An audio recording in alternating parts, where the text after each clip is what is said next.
이태준의 달밤인데, 여기에 일단 등장하는 인물이 여기서는 잘 봐봐.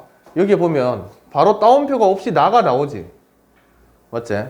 그럼 얘는 1인칭 시점이란 거 알 수 있지.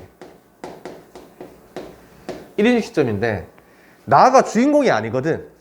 나가 주인공이 아니야. 이태준의 달밤에서 주인공은 황수건이라는 인물이거든. 황수건. 얘는 1인칭 관찰자 시점이라고 보면 돼. 그러니까 이 소설에서 이야기를 들려주는 나라는 이 인물이 작품 속에 등장하는 인물인데 그 나가 주인공이 아니라는 거지. 주인공은 황수건이야. 이름이 황만근이랑 좀 비슷하지. 황수건. 얘도 황만근이랑 좀 비슷한 성격의 인물이야. 좀 읽어보면서 우리가 파악하자고. 성북동으로 이사 나와서 한 대여세 되었을까. 그날 밤 나는 보던 신문을 머리맡에 밀어던지고 누워서 새삼스럽게 여기도 정말 시골이로군 했다. 성북동으로 이사를 나왔어. 지금 성북동이란 동네로 이사를 온 거야. 원래는 그 사대문 안에 살았거든. 시내에 살다가 좀 변두리 쪽으로 이사를 나왔다고 생각하면 돼. 뭐 바깥이 컴컴한 걸 처음 보고 시냇물 소리 쏴 하는 솔바람 소리를 처음 들어서가 아니라, 그래서 시골이라고 여기는 게 아니라, 도심지 시내에는 밤이 되어도 다 불을 켜고 밝잖아. 그치? 근데 시골은 너희들도 알겠지만 가보면은 저녁부터 밤 되면 사방이 깜깜하거든. 뭐 논이고 밭이고 이러니까. 그 캄캄해서 그런 것도 아니고 시냇물 소리나 바람 소리 때문도 아니라 뭐 때문에 황수건이라는 사람을 이날 저녁에 처음 보았기 때문에 여기가 시골이네 라는 느낌을 받았다는 거지. 왜 그런가 보자고. 그는 말 몇 마디 사귀지 않아서 곧 못난이라는 것이 드러났다. 우리 앞에서 봤던 그 반근이처럼 반편이라는 거야. 좀 모자란다는 거지. 이 못난이는 성북동의 산들보다 물들보다 조그마한 지름길들보다 더 나에게 성북동이 시골이란 느낌을 풍겨주었다. 지금이야 뭐 서울에 있는 그 성북동이 서울 시내니까 시골이란 느낌이 아니겠지만 아주 예전에는 서울도 그렇게 개발이 막 급속도로 되기 전에는 주변 지역들은 다 산이고 논이고 들이고 막 이런 거거든. 서울이라고 못난이가 없을 리야 없겠지만 약간 좀 바보 같은 사람 이 정도로 이해하면 돼. 알겠지? 대처에서는 못난이들이 그 도시에서는 그 바보들이 거리에 나와서 행세를 하지 못하고 시골에서는 아무리 못난이라도 마음 놓고 나와 다니는 때문인지 못난이는 시골에만 있는 것처럼 흔히 시골에서 잘 눈에 뜨인다. 실제로 좀 그래. 너희들 이렇게 동네에 이렇게 이때까지 살면서 다니면서 좀 모자란 바보 같은 사람들 본 적 있나? 아, 집에 있어. 아니 실제로 잘 보기가 힘들잖아. 근데 시골에는 그런 사람들이 유독 잘 보여. 쌤이 어렸을 때 그 살았던 그 돼지 멱 다는 잔치했던 그 동네, 거기에도 그 우리 집에서 한 200m 위쪽에 어느 집에 머슴처럼 일하면서 사는 아저씨가 한 명 있었거든. 그 아저씨가 꼭 황만근처럼 온갖 굳은 일들 다 하면서, 그 내가 듣기로는 그 전쟁통에 피난 다니다가 부모 잃고 가족들과 헤어져서 고아가 되고 난 다음에 여기저기 떠돌아다니면서 살다가 이 마을에서 그 집에서 머슴으로 이렇게 받아줘가지고 그때부터 그 집에서 정착해서 산다고 이렇게 들었었거든. 그러니까 이름도 없어, 성도 없고, 뭐라고 불렀는지 잘 기억이 안 나는데 아무튼 뭐라고 부르긴 불렀어. 근데 그게 이제 자기 진짜 이름이 아니었던 것 같아. 그리고 주민등록 이런 것도 안 돼 있는 것 같고 좀 옛날이었거든 시골에. 그런 사람들이 유독 좀 눈에 잘 띄어. 그러니까 도시 같으면 그런 좀 모자란 지적 장애를 가지고 있는 사람들이나 이런 사람들이 밖에 잘 눈에 잘 안 띄는데 시골에는 그런 사람들도 막 돌아다니거든. 그래서 눈에 유독 잘 띄는 것 같다. 그리고 또 흔히 그는 태고 때 사람처럼, 아주 옛날 원시 시대 사람처럼 그 우둔하면서도 천진스러운 눈을 가지고 자기 동네에 처음 들어서는 손님에게 가장 순박한 시골의 정치를 돋워주는 것이다. 자기 동네에 처음 들어서는 손님이라는 게 지금 난 거지. 그치? 이 성북동으로 이사를 온 나에게 황수건이 시골의 느낌을 확 준 거지. 그런데 그날 밤 황수건이는 10시나 되어서 우리 집을 찾아왔다. 밤 10시에 늦은 시간에 그는 어두운 마당에서 꽥 지르는 소리로 이 댁이 문 안에서, 문 안이란 말은 그 사대문 안을 말하는 거야. 그 남대문 동대문 이렇게 있잖아. 그치? 그 도성 안쪽을 말하는 거지. 시내에서 이 정도로 이해하면 돼. 하면서 들어섰대. 잡담제하고 큰일이나 난 사람처럼 건너방 문 앞으로 달려들더니 저 문안 서대문 거리라나요? 어디선가 나오신 댁입쇼? 하면서 물어보는 거야. 황수건이가 이제 이 얘기를 들었나 봐, 그지? 누가 이사를 왔다라는 거. 사대문 안에 시내에서 살던 어떤 사람이 이사를 나왔다라는 걸 들었나 봐. 보니 합비는 안 입었으되 신문을 들고 온 것이 신문 배달부다. 지금 황수건의 직업이 신문 배달부다라는 걸 알 수 있지. 합비라는 건 뭐냐 하면 일종의 유니폼 같은 거야. 마트 같은 데 가면은 그 직원들 입고 다니는 유니폼들이 있지. 그치? 그건 입지 않았지만 신문 들고 있는 거 보니까 신문 배달부. 그렇소. 신문이요? 하고 물어봤어. 그런 걸 사흘이나 저 건너 쪽에만 가서 찾았었죠. 하면서 제 얘기를 하면서 욕을 이제 뒤에 붙이는 거지. 굉장히 이제 순박한 사람이라는 걸 알 수 있지. 그러니까 사흘 동안이나 날 찾아다니는 거야. 새로 이사 온 사람한테 이제 신문을 넣어야 되니까. 하더니 신문을 방에 떨어뜨리면서 그런데쇼, 왜 이렇게 조그만 집을 사서 와 계신가? 내가 알았으면 이 아래 큰 기와집도 많은 걸 왜 이런 작은 집으로 이사를 왔냐? 시내에서 왔으니까 뭐 좀 돈 좀 있다라고 생각을 했겠지, 황수건이. 한다. 말이 황당스러워서 유심히 그의 생김새를 내달아보니 눈에 얼른 두드러지는 것이 빡빡 깎은 머리로 지금 이제 황수건의 외양을 묘사해 주는 거야. 너희들이 이제 이걸 이제 머릿속에 그려줘야 돼. 보통 크다는 정도 이상으로 골이 크다. 머리가 크다는 거야. 그런데다 옆으로 보니 짱구 대가리래. 짱구 어떤 건지 알지? 그치? 너네 만화에 나오는 그 짱구 생각하면 안 되고 앞쪽 이마나 뒤통수가 이렇게 툭 튀어나온 그런 사람들 짱구라고 하지. 그렇소? 아무튼 집 찾느라고 수고했다 하니 그는 큰 눈과 큰 입이 일시에 희죽거리며 뭘 입쇼? 이게 제 업인데, 이게 제 일인데요. 하고 날래 물러서지 않고 목을 길게 빼어 방안을 살핀다. 그러더니 묻지도 않는데 저는요, 이 동네에 사는 황수건이라 합니다. 자기소개를 해. 인사를 붙인다. 나도 깎듯이 내 성명을 대었다.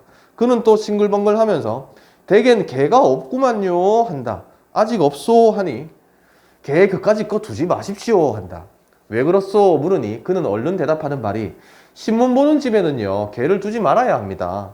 신문 배달할 때마다 개가 자꾸 짖고 그치? 물릴 수도 있으니까 한다. 이것 재미있는 말이다 하고 나는 지금 황수건한테 좀 어떤 호기심을 좀 느껴. 그치? 왜 그렇소 하고 또 물었다. 이 윗동네 은행소에 다니는 집인데 망하지만한 개가 있는데 신문을 배달할 수가 있어야지. 신문만 가지고 가면 그 개가, 커다란 개가 자꾸 이렇게 덤비려고 하니까 무섭다는 거지. 왜? 막 깨물라고 덤비는데요? 한다. 말 같지 않아서 나는 웃기만 하는 그는 더욱 신을 낸다.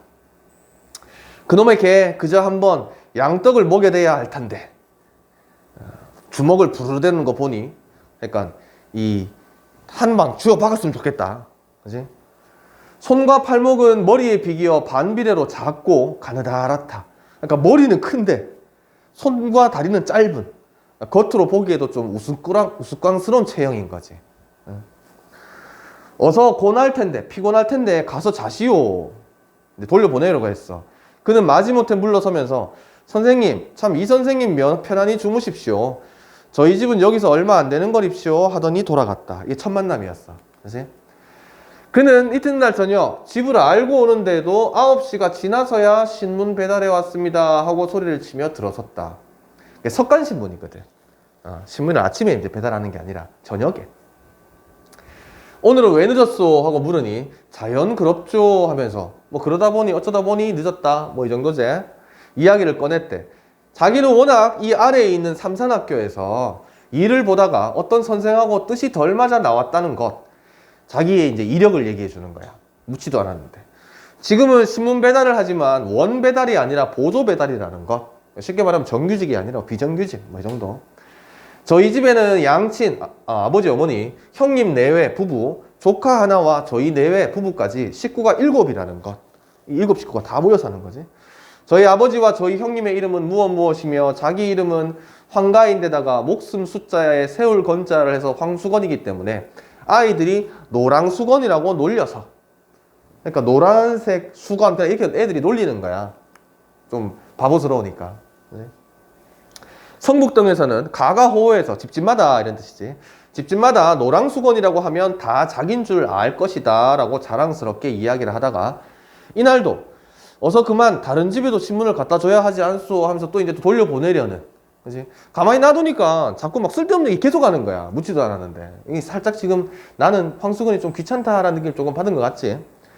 하니까 그때서야 마지못해 나갔다. 우리 집에서는 그까짓 반편 우리 아까 황망근 할 때 했었지. 그치? 반쯤 모자란 사람. 뭘 대꾸를 해가지고 그러느냐 하되 나는 그와 짓거리기가 좋았다.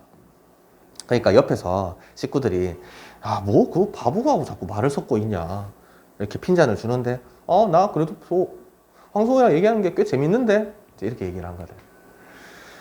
그는 아무것도 아닌 것을 가지고 열심히 이야기하는 것이 좋았고 그와는 아무리 오래 짓거리고 나도 웃음밖에는 남는 것이 없어서 기분이 거뜬해지는 것도 좋았다. 그래서 나는 무슨 일을 하는 중만 아니면 한참씩 그의 말을 들어주었다. 어떤 날은 서로 말이 막히기도 했다. 대답이 막히는 것이 아니라 무슨 말을 해야 할까 막혔다. 그러나 그는 늘 나보다 빠르게 이야기거리를 잘 찾아냈다. 너희들 지금 좀 느끼고 있나? 서술자인 나가 나의 얘기는 지금 안 해. 그치? 누구 얘기만 자꾸 해? 황수건에 대한 얘기만 자꾸 하는 거지. 황수건이 이 소설의 주인공이야. 그걸 관찰을 해서 이 1인칭인 나의 시각으로 서술해 주는 거야. 됐지? 근데 이런 서술 방식이 어떤 효과를 가지고 있는지를 우리가 좀 생각해 볼 필요가 있거든. 그냥 전지적 작가로 나도 등장하지 않으면서 이 선생, 그 다음에 황수건 이렇게 얘기를 해주면, 그렇게 해주면 좀 더 편하고 쉬울 텐데 왜 굳이 1인칭 서술자인 나를 통해서 황수건을 바라보는 방식으로 서술을 하는지, 이게 이 소설의 주제와 아주 밀접하게 관련이 있거든. 우리 앞에서 황망근 이렇게 말했다 해서 황망근에 대한 너희들의 남은 느낌이 어때? 그냥 바보? 끝이야? 아니잖아. 그치?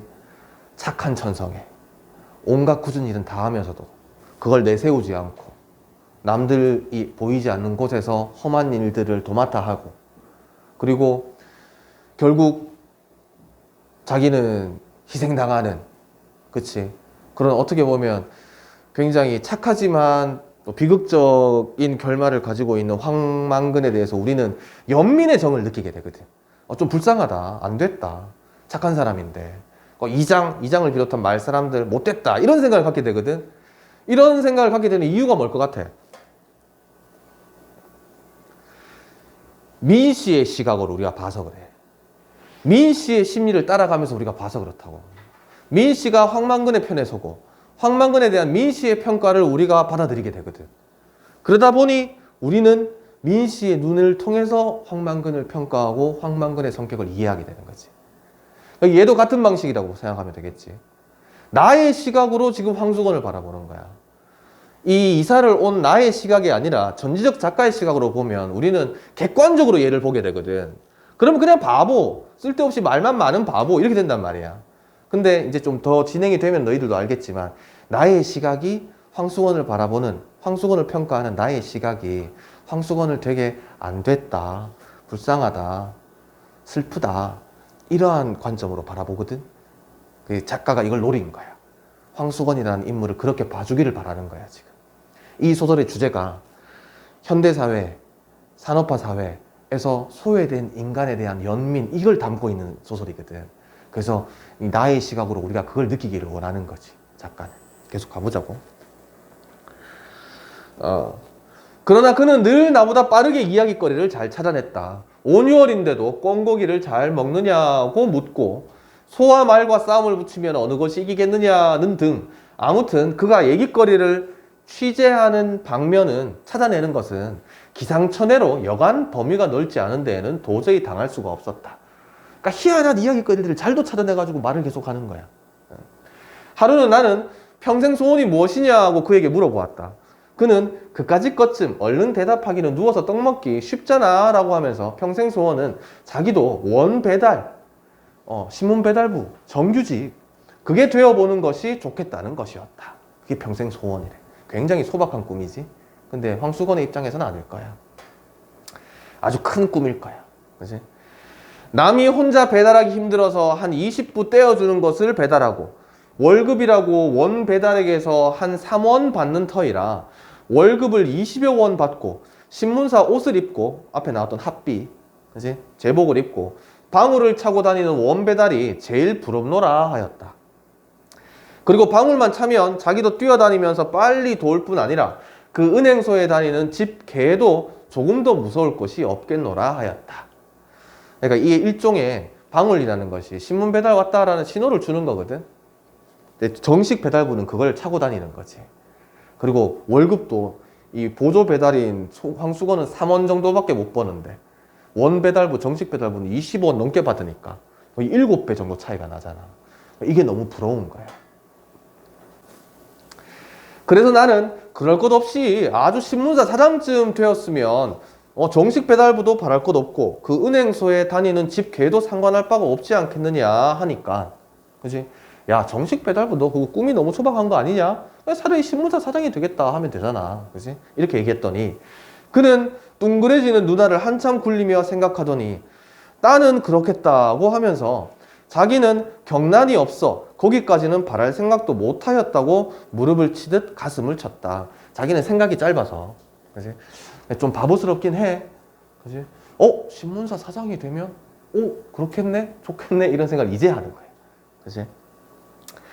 그러나 신문 사장은 이내 잊어버리고 원배달만 마음에 박혔던 듯 하루는 바깥마당에서부터 무엇라고 떠들어대며 들어왔다. 이 선생님 계신가요? 아, 저도 내일부터는 원배달입니다. 오늘 밤만 자면요 라고 한다.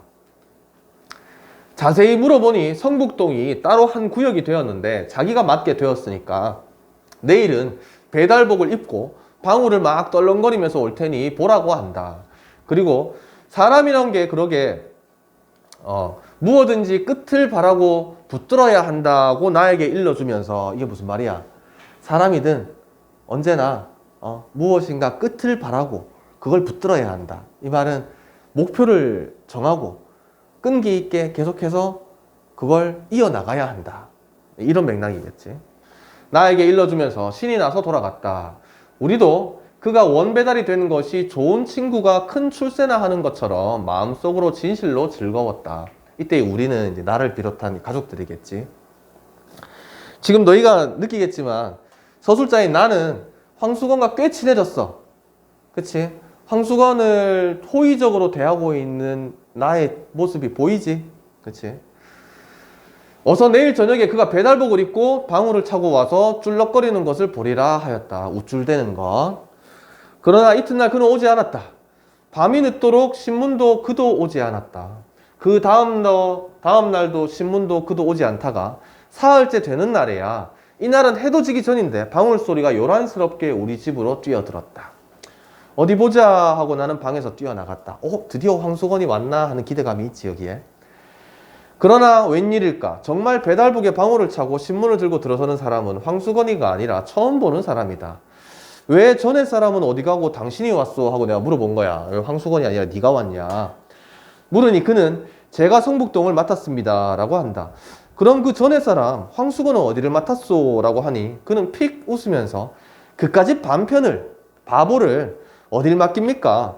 배달부로 쓰려다가 똑똑하지가 못하니까, 좀 어리석어서 멍청하니까 안 쓰고 말았나 봅니다 라고 한다. 잘린 거야. 그치? 그럼 보조 배달도 떨어졌소? 보조 배달부 역할도 이제 못하냐? 라고 하니 그럼요, 여기가 따로 한 구역이 된걸요 하면서 방울을 울리며 나갔다. 황수건은 이제 보조 배달부 자리도 잘린 거야. 그치?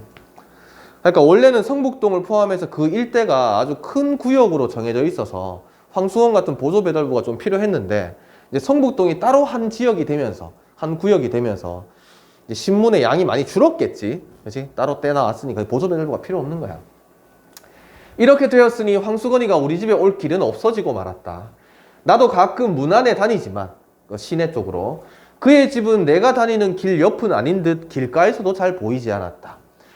그러니까 지금 서술자인 나가 길을 다니면서도 황수건을 좀 찾으려는 시도를 했었다는 것.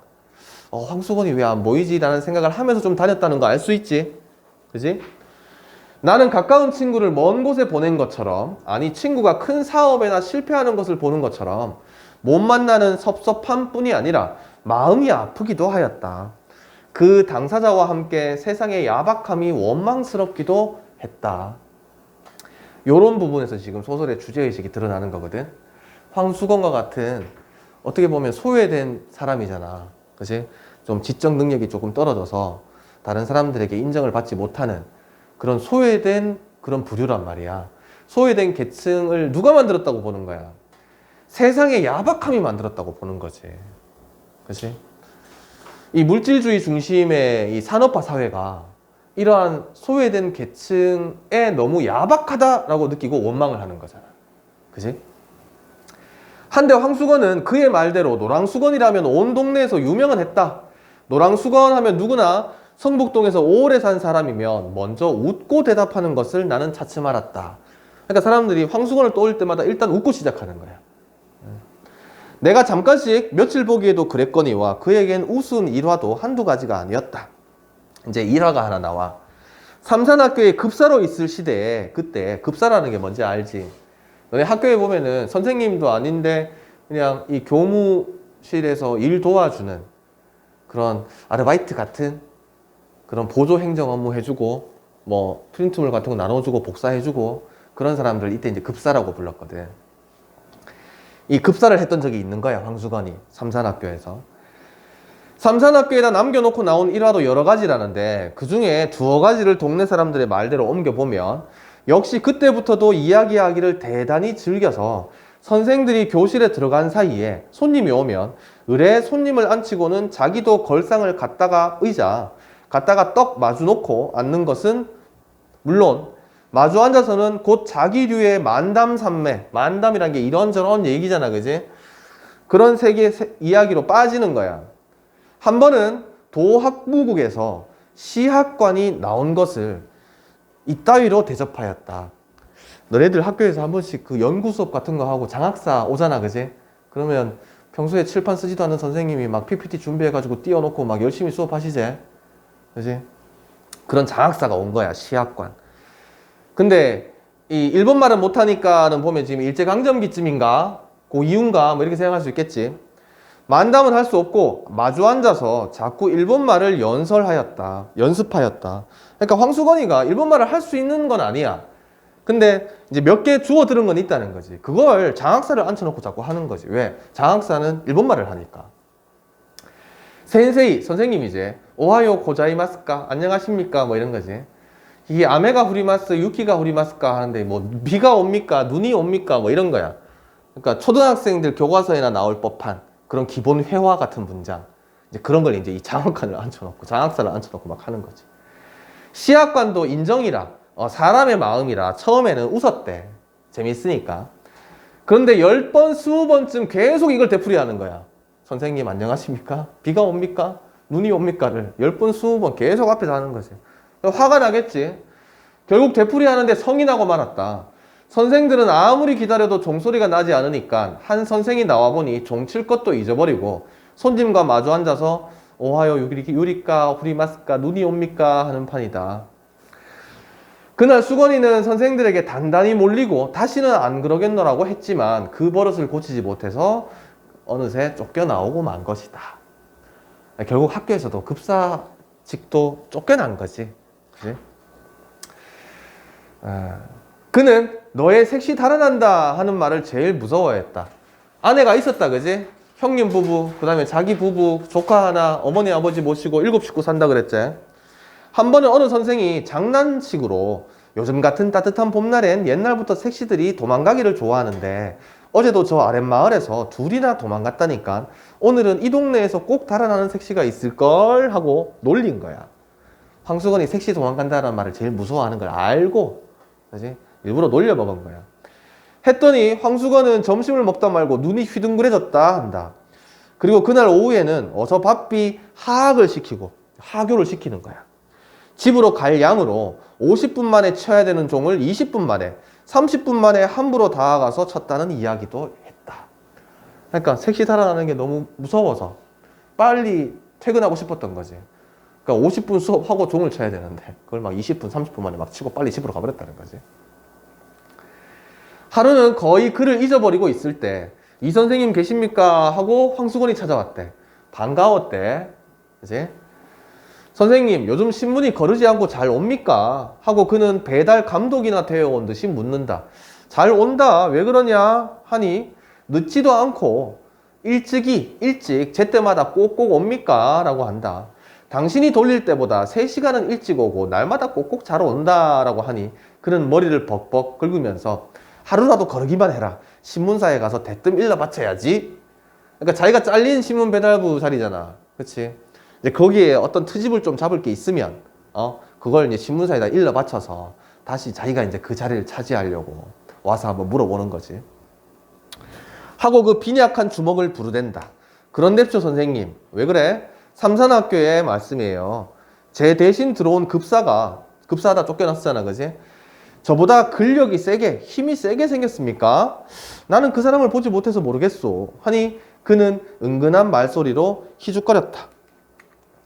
제가 거길 또 들어가 보려고 급사를 이제 다시 한번 해보려고 운동을 합니다. 이때 운동은 뭐 이렇게 신체 운동이 아니야. 어떻게 운동을 하오? 계획이 있다는 거야. 그까짓 거 날마다 사무실로 가죠 뭐. 다시 써달라고 졸라대고. 그랬더니 새 급사란 녀석이 저보다 크기도 무척 큰데 이 녀석이 막 불끈댑니다. 내 앞에서 막 이렇게 막 위협적으로. 그래, 한번 싸움을 해야 할 것 같은데 그 녀석이 힘이 얼마나 센지를 알아야 덤벼들 수 있을 텐데. 그렇지, 멋모르고 대들었다가는 매만 맞지. 맞장구를 쳐줘 지금. 그치? 다른 사람 같으면 황수건이 이런 말 하면은 또 이상한 소리 한다라고 생각하고 듣지도 않을 텐데. 하니 그는 한 걸음 다가서며 또 은근한 말을 한다. 그래서요, 저녁에는 큰 돌멩이 하나를 굴려다가 삼산학교 대문에다 딱 갖다 놨대. 그리고 오늘 아침에 가서 보니까 그 돌이 없어졌대. 이 녀석이 나처럼 억지로 굴려서 버렸는지 번쩍 들여다 버렸는지 그만 못 봤죠. 그걸 봤어야 되는데, 그치? 나처럼 이렇게 억지로 굴려서 가는 거면 나랑 힘이 비슷한 거고, 그치? 번쩍 들어서 옮기면 나보다 힘이 세다는 걸 확인할 수 있었을 테니까. 나름 머리를 썼는데, 그치? 하고 머리를 긁는다.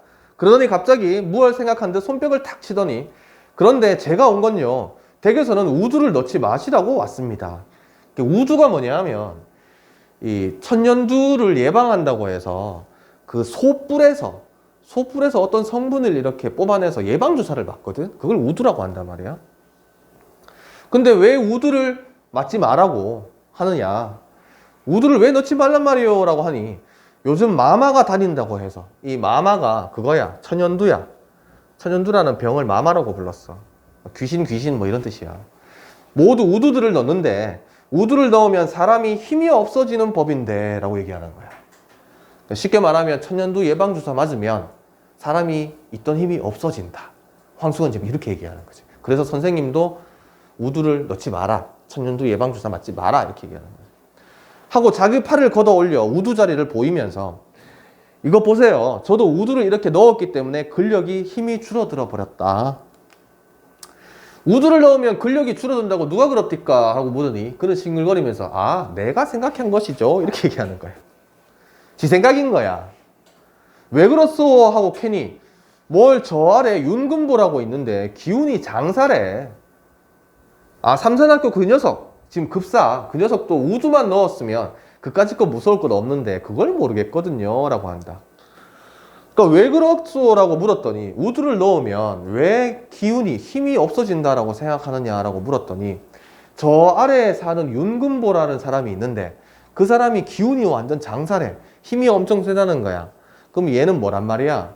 얘는 자기가 알기로는 우두를 넣지 않았다라는 거지. 그래서 저렇게 힘이 세다라고 생각하는 거지.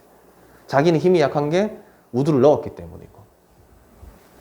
그렇게 용한 생각을 하고 일러주러 왔으니 아주 고맙소. 또 이렇게 또 받아줘. 그치? 사실 정말 멍청한 생각이잖아. 정말 멍청한 생각인데 그걸 이렇게 좀 치켜 세워주지. 그는 좋아서 벙긋거리면서 머리를 긁었다. 그래 삼산학교에 다시 들어가기만 기다리고 있어 물으니 그는 돈만 있으면 그까짓 거 누가 고스까이 노릇을, 급사 노릇이야, 하겠습니까? 미천만 있으면 삼산학교 앞에 가서 버젓이 장사를 할 텐데요 라고 한다. 무슨 장사? 했더니 방학 될 때까지는 참외 장사, 참외 장사를 하고 가을부터는 군밤, 외떡, 습자지, 도화지 장사 막 하면 되지. 삼산학교 학생들이 저를 얼마나 좋아하는데 저를 선생들보다 더 낫게 친다, 더 좋아한다는 거야. 나는 그날 그에게 돈 3원을 주었대. 그의 말대로 삼산학교 앞에 가서 버젓이 참외 장사라도 해보라고, 그리고 돈은 남지 못하면, 벌지 못하면 돌려주지 않아도 좋다라고 그냥 준 거야. 그지? 그는 3원 돈에 덩실덩실 춤을 추다시피 뛰어나갔다. 그러니까 보조 배달부에서 한 달 버는 월급 정도를 준 거야. 그지? 그리고 그 이튿날 선생님 잡수시라고요 하고 나 없을 때 참외 3개를 갖다 두고 갔다. 참외 장사를 시작했나 봐. 그리고는 온 여름 동안 그는 우리 집에 얼씬도 하지 않았다. 소문을 들으니 참외 장사를 해보기는 했는데 이내 장마가 들어서 미천만 까먹었고 3원 다 날렸어. 또 그까짓 것보다는 한 가지 놀라운 소식은 그의 아내가 도망을 가버렸대. 드디어 달아났대. 저희끼리 금슬은 괜찮았건만 이 황수건과 그의 아내 둘 사이는 괜찮았는데 동서를 말하는 거야. 동서, 시누이. 아니지, 시누이가 아니고 형님의 아내, 같이 산다 그랬으니까. 그치? 황수건의 아내 입장에서 이제 형님이라고 부르는 사람인 거지. 맨날 못 견디게 굴어서 달아난 것이라고 한다. 남편만 남 같으면 따로 살림 나는 날이나 기다리고 살 것이지만 남편이 황수건이잖아. 황수건은 남 같지 않지. 그치? 다른 사람들과 같지 않잖아. 모자라잖아. 그치?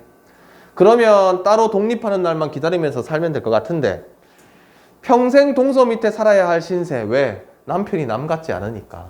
따로 독립해서 살 만한 능력이 없잖아. 그러니 형님 부부 밑에 빌붙어 살아야 된단 말이야. 그렇게 살자니 동서가 너무 괴롭히니까 이렇게는 못 살겠다라는 생각이 든 거지. 그래서 결국 아내가 달아나 버렸다. 그런데 요 며칠 전이었다. 밤인데 보름 만에 수건이가 집을 찾아왔다. 한 달 정도 만에 수건이가 집을 찾아왔대. 웬 포도를 큰 것으로 대여섯 송이를 종이에 싸지도 않고 맨손에 들고 들어왔다.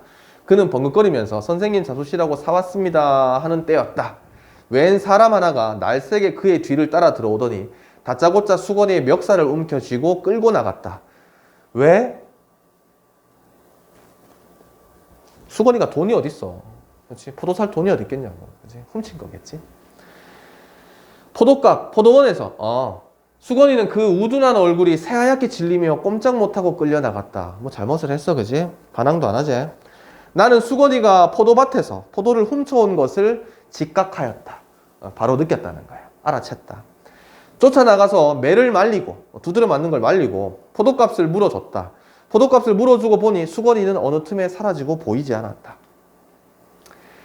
나는 그 5송이의 포도를 탁자 위에 얹어놓고 오랫동안 바라보며 아껴서 먹었다.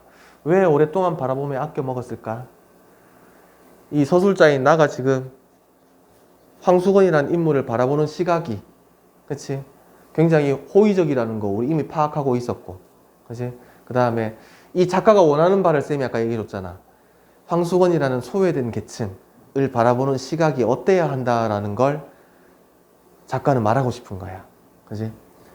그는 그의 은근한 순정의 열매를, 포도제, 먹듯 은근한 순정, 아주 순수한 마음인 거야.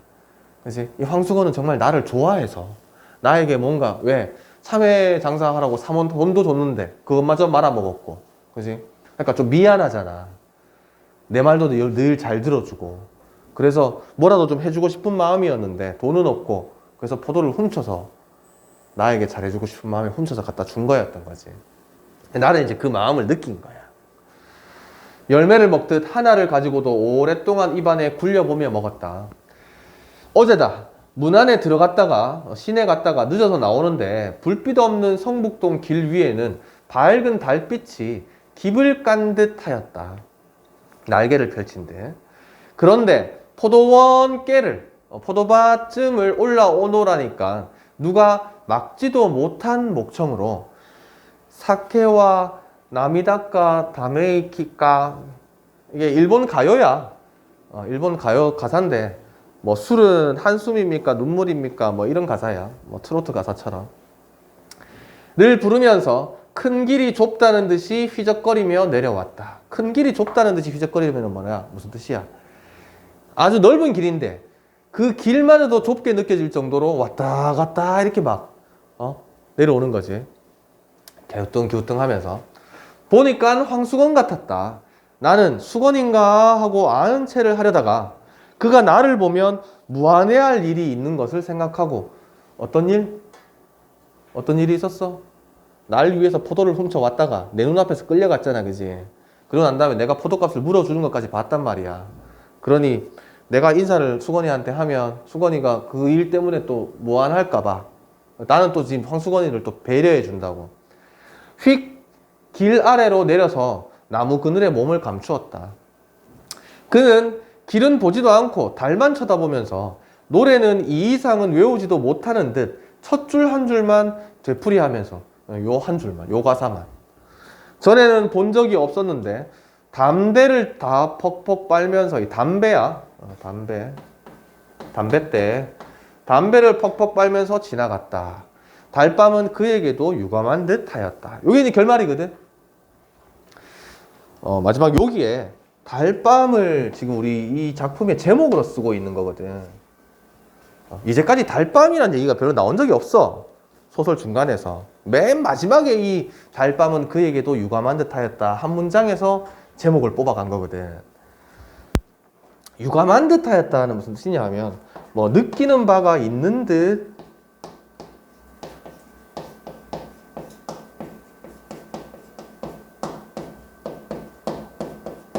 느끼는 바가 있는 듯 하였다. 그러니까 황수건도 달만 지금 쳐다보고 있다 했잖아. 길은 쳐다보지도 않고. 달만 쳐다보면서 황수건도 뭔가 느끼는 바가 있는 듯 하였다. 이 마무리거든. 이 달밤을, 이 작품을 시험에서 출제를 하면 이 달밤의 의미에 대해서 꼭 문제를 내. 안 낼 수가 없어. 이 달밤의 의미. 두 가지 정도로 우리가 생각할 수 있는데, 한 가지는 뭐냐 하면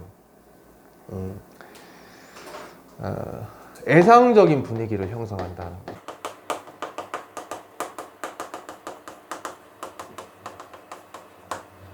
그 다음에 서정성이 드러난다는 거. 요게 어떻게 보면 같이 좀 어울리기 어려운 이야기가 될 수가 있거든. 이때 이 서정성이라는 건 뭐냐 하면 비슷한 말로 낭만적 이렇게 얘기할 수 있거든. 낭만적인 분위기를 만들어내는 게 이 달밤이라는 걸 수 있단 말이야. 근데 이쪽은 뭐야? 애상이라는 건 슬픔이거든. 요 둘이 좀 잘 안 어울릴 수 있다라는 느낌을 받을 수 있잖아. 그치? 마지막에 마누라도 도망가고 보조 배달부 자리도 뺏기고 그 다음에 장사도 망하고 포도 도둑질하다 걸리고 이런 비극적인 상황에 처해 있는 황수건이 평소에는 이때까지 담배를 피우는 모습도 보이지 않았는데 담배까지 피우는 모습을 보면 황수건이 지금 자신의 삶에 대해서 굉장히 답답함을 느끼고 있다는 걸 알 수 있거든. 그치? 그런 황수건이 달을 쳐다보면서 슬픔을 느낀다. 슬픔을 느끼는 그런 분위기를 형성한다라는 건 뭐 언뜻 금방 이해가 돼. 납득이 되잖아. 그지? 근데 낭만적인 분위기를 드러낸다는 좀 안 어울릴 수 있다고 생각할 수 있단 말이야. 근데 이런 거야. 지금 황수건이라는 인물을 바라보는 나의 시각이란 말이지. 황수건이라는 인물, 이 소외된 이 인간,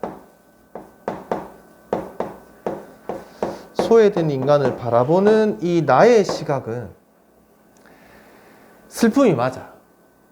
그치? 안 됐다고 생각하고 연민의 정을 느끼게 하거든. 연민의 정을. 근데 낭만적 분위기는 지금 뭐라고 생각할 수 있냐 하면 이렇게 생각할 수 있어. 얘는 황수건이 느끼는 거야. 얘는.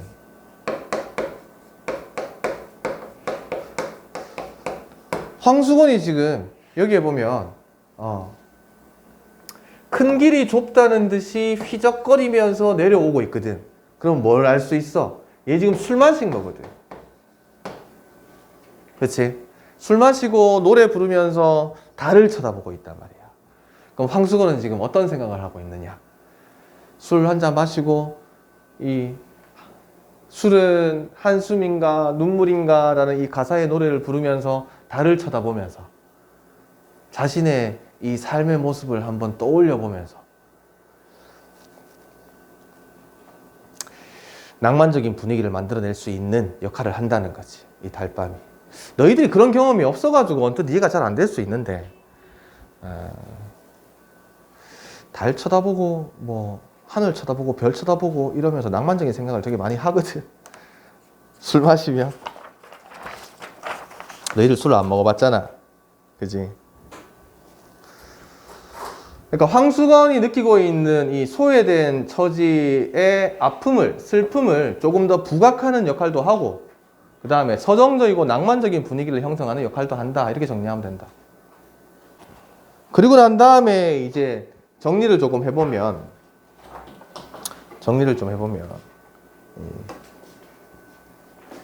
시점 아까 전에 얘기했고, 그지?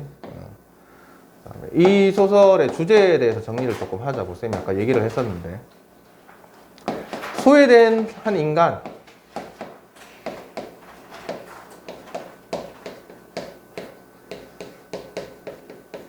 소외된 인간에 대한 뭐라고 하면 될까? 인간에 대한 연민? 이렇게 하면 될 것 같아. 그러니까 소외된 인간이라는 건 지금 무슨 의미냐 하면, 얘는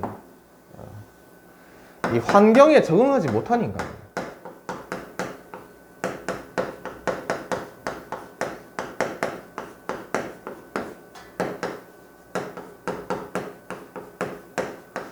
환경에 적응하지 못한 인물, 이렇게 생각하면 되고,